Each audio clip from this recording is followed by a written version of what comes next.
De base, je voulais juste vous faire une vidéo en mode voix off, petite news qui durait 3 minutes. Et plus j'écrivais, plus j'avais envie de théoriser. Donc on est parti pour théoriser encore une fois sur Outer Banks. Yo les dos, on m'appelle Steven dans le milieu et aujourd'hui je me suis enclenché pour théoriser trois fois je crois sur Outer Banks saison 2 qui arrivera, je le rappelle, normalement l'année prochaine vu qu'une saison 2 a déjà été confirmée comme je dis dans une ancienne vidéo et je vous conseille de regarder les anciennes vidéos. Petit rappel juste, si vous êtes en manque de news d'Outer Banks, je ne pourrai pas à chaque fois faire une vidéo parce que tout simplement par moment il n'y a pas assez de matière pour en faire une vidéo juste pour un tweet. C'est pourquoi je vous dis d'aller me suivre sur mon Twitter où je partage toutes les news SVOD, donc Disney+, Prime Video, OCS et Netflix, pour que justement vous ne ratiez même pas une seule petite info d'Outer Banks et de bien d'autres comme Casser les Papels, Riverdale. On parle vraiment de tout ici. Bref, du coup passons à la news qui s'est du coup transformée en théorie. Madeline Klein a révélé à Seventeen lors d'une interview qu'elle pensait que son personnage allait se séparer de John B. Alors on sait pas si c'est elle qui va le quitter ou si c'est lui qui va la larguer, mais en tout cas ce qui est sûr c'est qu'elle a peut-être quelques doutes concernant la longévité du couple Sarah-John B. Bon, du coup vous le savez, je fais pas de people ici, je suis pas youtubeur people, et si je vous dis ça c'est parce que ça m'a amené à une théorie. Rappelez-vous, à la fin de la première saison, il y a Topper pendant la chasse à l'homme qui décide tout simplement de se livrer aux flics, pensant eux que c'était lui qui était dans l'église justement, qui a permis du coup à John B et Sarah de s'échapper et de continuer un petit peu cette cavale. Tout simplement parce que comme beaucoup d'entre vous, d'après ce que j'ai pu voir en commentaire, il est tout simplement en kiff sur Sarah. Ce qu'il faut retenir donc c'est que Topper est vraiment prêt à tout pour faire vraiment dégager John B de cette espèce de triangle amoureux, d'où du coup cette fameuse idée que je m'apprête à vous dévoiler. Et si Topper faisait semblant d'être Pog pour séduire Sarah? Je vais m'expliquer. On sait que une des raisons qui a poussé Sarah à larguer Topper, c'est qu'elle pense qu'en gros Topper est amoureux de son image et non pas de son caractère, de sa personnalité. Sarah vient de la famille la plus influente de l'île et en plus elle est hyper populaire auprès de tous les amis de Topper. Du coup Topper, qui est vraiment prêt à tout, pourrait vraiment se faire passer pour un Pog, quitte à gicler même ses anciens amis, quitte à bien se comporter ou même prêt à tout abandonner, sa maison, sa famille et habiter dans une espèce de cabane on va dire, pour vraiment montrer à Sarah qu'il a entre guillemets changé et pouvoir la reséduire quelque part. En plus de ça, il semble de mon côté évident que le couple John B Sarah va connaître beaucoup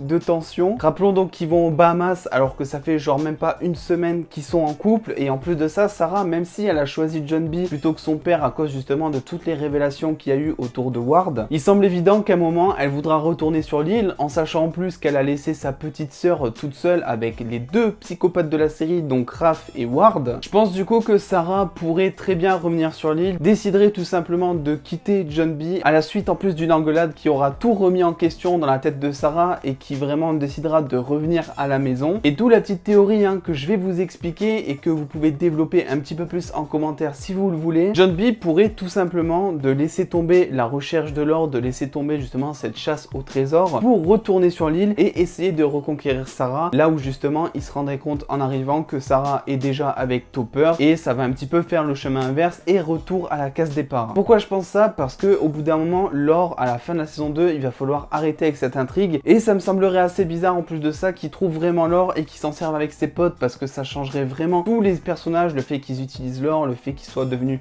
riches entre guillemets. Peut-être qu'ils vont devenir des cooks, mais des cooks un petit peu plus rejetés de la société qui ne méritent pas d'être riches parce qu'ils ont juste trouvé de l'argent entre guillemets. Mais je pense que scénaristiquement ça serait peut-être un peu mieux tout simplement de laisser tomber l'or, de dire en gros bon l'or je m'en fous, je choisis l'amour, je vais rejoindre Sarah, et ça serait justement un bon prétexte que tous les personnages, donc JJ, Pops, Kiara, se retrouvent sur l'île comme c'est prévu je pense, parce que là ils vont un petit peu tous se séparer. Pops va certainement aller faire des études, Kiara va continuer à bosser dans le restaurant de son père, JJ j'ai envie de vous dire. Mais il semble évident qu'à un moment dans la série, ils vont tous se retrouver, vu que c'est un petit peu comme le groupe Stranger Things entre guillemets, ils fonctionnent tous ensemble et il faut trouver un moyen scénaristique de le faire. Du coup je me dis que John B pourrait donc choisir l'amour au lieu de l'or, laisser tout simplement tomber, revenir sur l'île parce qu'en plus il est plus trop recherché et que ça pourrait être justement un bon prétexte pour réunir tout le monde. Du coup dites-moi ce que vous en pensez en commentaire de cette vidéo. Je rappelle évidemment que la saison 2 est censée sortir j'imagine l'année prochaine, même si rien n'a été confirmé. On sait en plus qu'une saison 2 a déjà été commandée par Netflix depuis des mois, ça c'est officiel. officiel. Donc on n'a pas de doute, on espère juste que ça va aller assez vite parce qu'on a hâte quoi. Je remercie tous les DOS ayant contribué au visionnage des dernières petites pubs sur mon YouTube. Pensez à vous abonner et à lâcher le pouce bleu qui fait grave plaisir. On se retrouve très vite pour une prochaine vidéo et en attendant les DOS, prenez soin de vous.